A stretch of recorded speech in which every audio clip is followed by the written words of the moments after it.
Hey guys, welcome to Question Wings and Things with Just Digital People, Season 4. Today we've got Steve Vallas with me. He's the Managing Director of Blockchain APAC, an advisor to multiple businesses in that space. Pretty much a heavy hitter in the blockchain space. Not to pump your ego up, mate, but there you go. I've heard good things. It's a very sort of generous characterisation to say heavy hitter. So sometimes it feels like I continue after 6 years to have no impact and influence, and other days people recognise me from LinkedIn, which is pretty funny. I had that the other day as well, but maybe the ginger hair helps as well, and the loudness and the loud voice. But how are you feeling for today? Are you excited? I'm optimistic. I start most days with a degree of optimism and make an assessment at the end of the day whether or not that optimism was sort of warranted. So same sort of position today. Well, my aim is to wipe the smile from your face at the end. I think it was Carl Mahan who dobbed you in, I think, wasn't it? From crypto? He did. I've known Carl for a while, and I'll make an assessment at the end of this whether or not we're still friends. But I thought there was a challenge. He sort of said, I'm putting Steve in, and I thought, put the hand up and say, sure. Perfect. You've got some beers in the calendar, you're going to cancel them down after this. But no, the format as usual. So we obviously have a wing, dip it in the sauce. I'll pour as much or as little on as you want, and then we'll get to the questions and learn a bit more about you. Sure. So we'll jump that on there. So I've heard, so these are new ones as well. So I wouldn't be too afraid of the first two. What do you mean? Following your lead. Bombs up, mate. Sure. That's really tasty. So obviously blockchain is an industry that is a hot topic. It's relatively new in the modern tech world. So what led you into the industry, and how did you start? A strange sort of path for me. I was doing a lot of digital strategy work, largely management consultant sort of work, and I found myself in a room with people who were in e-commerce, and they were talking about the perfectly triangulated version of me that they could sell things to. And I thought to myself, I'm not sure whether I want everyone to gather every piece of data of me with the view to selling me shoes. And so the privacy element is the thing that sort of drew me in initially. The other part was I found myself in lots of rooms where people were talking about subject matters that they claimed expertise on. And I thought to myself, I'm not sure they're experts. And it was hard to discern the difference between the people who did know and didn't know. This subject matter again struck me as complicated and dense and difficult to get the head around. So I was drawn to it because I thought it was hard more than anything else. And I thought I'd be able to sort of tell bullshitters from those who weren't bullshitting. And so I thought, I like those two elements, and set me on a wild and wonderful sort of magical mystery ride into the space. Perfect. Yeah, good man. Really good answer. How do you find the heat on that one? It's good. Yeah. It's actually quite tasty, isn't it? Yeah, it's good. We'll dive into the second one. Obviously, we're up in the heat. They're all called death apart from this one. This is the original one, so this is the base level from these guys. Oop. There we go. Bombs up. Stepping up a bit. There we go. I'm just going to start getting redder and redder. So blockchain technology, obviously depending on who you talk to, some technologists love it and think it's the future. Some, obviously, the opposite side of the fence. So, in your opinion, what do you see as the best real-world use cases for blockchain would be? Sure. What I tend to do is frame. Everyone has a view of blockchain or crypto. Yeah. They love it, they hate it. It's rare to find someone that doesn't think something about it. And I usually frame it from one perspective or another, which is if you believe in government should not be involved, everything should be entirely private, it's a decentralized and distributed world, they're pretty obvious products and use cases. Bitcoin and Bitcoin maxis probably fit into that category. At the other end, basically process improvement. And we look at this technology and people use language like DLT. That is pretty much just big businesses saying, can we make our processes more efficient? Can we find a use case? Can we get some more information and value out of data? That's where most of the use cases are. They're quite boring relative to the others, but that's where the conversation tends to live. At that end of the spectrum, the thing that makes the world go round, money, and payments are the obvious use case. So a lot of the interest that's now in market are things like stable coins, and you'll hear tokenization of real world assets. That kind of language is basically just, how do you treat money? How do you transfer money? How do you store a record of money? So money and payments are largely where the primary use case are at the moment. Yeah, I remember back in the day, we were looking at, obviously, because it is a secure way to essentially run a platform, right? We were looking at a really interesting bit of tech for voting as well. Obviously, it's a much more secure way for people to lodge the vote using token systems for each individual. So I thought that was a pretty cool use case as well. But don't think it didn't get the traction at the end of the day.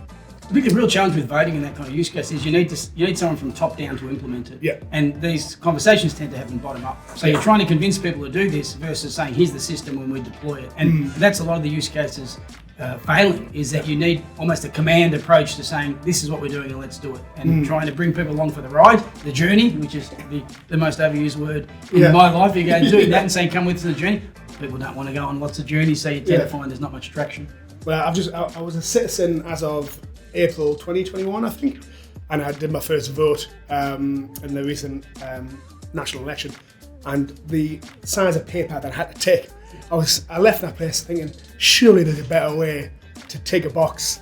But yeah, apparently not. There's also a lot of people trying to sell you paper, and there's the people who create the boxes and the people who always run these systems. That's kind of the real issue of legacy challenges that people face, is how do you move them out of the way, because they also have bills and mortgages to pay. Yeah, of course, mate. How was that one? Step it up a bit? Yeah, good. Yeah, good man. We're on to this one. So this is a newcomer, De Bon, right? Okay. So apparently they've used some hot ones, and this is going to be the first time I'm trying this with you. Okay. So we're both in the same spot. Mm-hmm. So I might go a bit easy on this one, just in case. There we go. See, I think I punished myself more than you there. You may have. Cheers, mate. So, obviously, I think we talked about this before, but people lump crypto and blockchain under the same bracket all the time, and obviously they are kind of crossing over a lot. But obviously, crypto has seen a massive decline of recent times in value. Do you think that that's a positive for the blockchain space that is separated from crypto, or do you think it's a negative or positive? That got me there. I've started. That's a slow burn. That's definitely Help yourself to the milk whenever you want, by the way. Okay, that was a slow burn. Yeah. When you're talking about these products and the volatility, people do think of one sort of monolithic conversation. It's crypto, it's blockchain, and that's where the conversation starts and ends. And so volatility is only relevant if you're talking about things that are volatile. Mm-hmm. And what people don't tend to do is modify that for their own personal circumstances. When people say something like Bitcoin, they go, you can't use it for payments. And the question is, well, do you need to? Does it serve the problem that you're looking to address? And if the answer is, I want to hold it as a store of value, then hold it as a store of value. If you want to use something as a payments platform, you kind of go then gravitate towards that. And the conversation, from my perspective, hasn't matured a great deal. And so when I'm talking to people, I always say, what do you do? And what's your frame of reference? Then I can give you a more meaningful or more useful answer on which products you should do, because ultimately that's what they are. They're products. And if you buy into community and ecosystem, then that's okay too. People feel like everyone has to have the same view, share the same view, otherwise these things never work. It's just not the way the world operates in my experience. Yeah, the NFT space was something I was quite interested in, and I did mint myself as a cartoon character as an NFT. I didn't sell, obviously, I would be sitting here. But that was one that I really tried to keep a close eye, and it didn't, obviously people are really passionate about it, but I just couldn't get on board myself. But I've seen some really, really cool things that were used as part of like loyalty from different businesses. I think Australian Open sold bits of the court as well as NFT, which I thought was really cool as well. So I've seen some cool stuff happening with it, but I just couldn't wrap my head around the whole thing, to be honest. I think the value proposition for people, it's very hard. When I was a young man many years ago, the notion that someone would buy sneakers and sneakers would appreciate value was ridiculous. Like you bought shoes to wear them, and that was it. And so now here are people with these collections worth a fortune. You go, that changed, and the technology bit changes. People are really good at making assessments of moments in time and think that it's going to be that way forever, but it doesn't last too long. We're all great with the benefit of hindsight, and we're actually worse predictors, I think, of the future than you'd like to generally believe. You had a visitor there for a sec. He was interested in the answer. I think he wants some of the chicken, but he's not allowed any, especially with the sauce on it. That one stepped up a bit. It did. That did come late. I'm not looking forward to eating that one next week, because that one crept up. But yeah, I mean, look, we're stepping up again, so we're very used to it. Okay. Are you usually good with spice, or is it something that you just kind of put up with for this? Usually the same sort of, the same level though. I don't tend to go crazy. It's hot pizzas are okay, but I never go too nuts. But this will straighten my hair. Yeah. So my wife actually used this over the weekend just to dip her dinner into or lunch into. I was like, you're an absolute nutter. So there you go. All right. Cheers, mate. Just waiting for the next for the next wave. I'm going to eat my words in a second. But obviously, your role and over your career, you've probably travelled and you've seen different communities. I think I've seen on the website there's Hong Kong presence, obviously it's APAC. I think I've seen some travel to the US as well. Mm-hmm. Do you see much of a difference between this community, this blockchain technology community in Australia compared to other parts of the world? And do you think other parts of the world are doing it better? And what could Australia do to really match that? Things have changed a lot. In this last 12-month period, I've been to the US, Hong Kong, Singapore, New Zealand, the UK, Ireland, and Amsterdam. Yeah. I have a reasonable sense of what's happening sort of globally. I also had a reasonable sense for most of those jurisdictions 3 or 4 years ago. Australia was closer to the front of the pack 2 or 3 years ago. Yeah. We've slid. And I think part of it is a combination of the market conditions have changed. We're a pretty conservative jurisdiction when it comes to these things. But in the last 6 months, people have spoken less about Australia than they were speaking about them in the last 12 to 18. Yeah. Much of it relates to regulation. Any jurisdiction that says we're moving forward with regulation suddenly has people gravitating towards it. And it's contrary to the general myth of this space. People think you're leaving regulation to go somewhere you can operate in the Wild West, one of my least favoured terms. People are moving towards more certainty, and other jurisdictions, until recently, have made it clear that they're trying to provide that certainty. So we've fallen behind in that regard. Singapore has been more active. Hong Kong, of all places, in recent times is trying to sort of stake a claim there. Yeah. And the UK is a very familiar legal system to Australians, and there's lots of referenceable points. The UK itself has been clearer on what their frameworks would look like. So we've been playing catch up, but there's some recent activity on the part of the government which would suggest that they've recognised that gap and they're looking to redress it. That's great. Yeah. Good to hear. Keep it on it. How did you find that one? I thought that was better than the previous one, to be honest. I tend to agree. Yeah. What's called the bomb. So maybe that's what we're going to watch out for. Sure. We're on the crescendo. Not the crescendo, the final one. Here we go. Oof. Sorry, mate. Right, I'll get myself. There we go. We can punish myself as well for that. Cheers. Right. So a pretty simple one at the end. What do you think is the biggest fuck up you've seen within that space?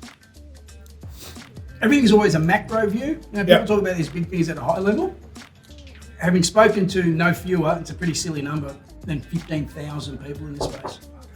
The biggest mistake for me is everyone thinks they're right. And they don't pay much attention to what other people are doing. Everyone says if only people would understand. If people don't get it, if they'd get out of my way. That's the greatest impediment. And everyone's convinced that their perspective is the right one, so they charge into rooms.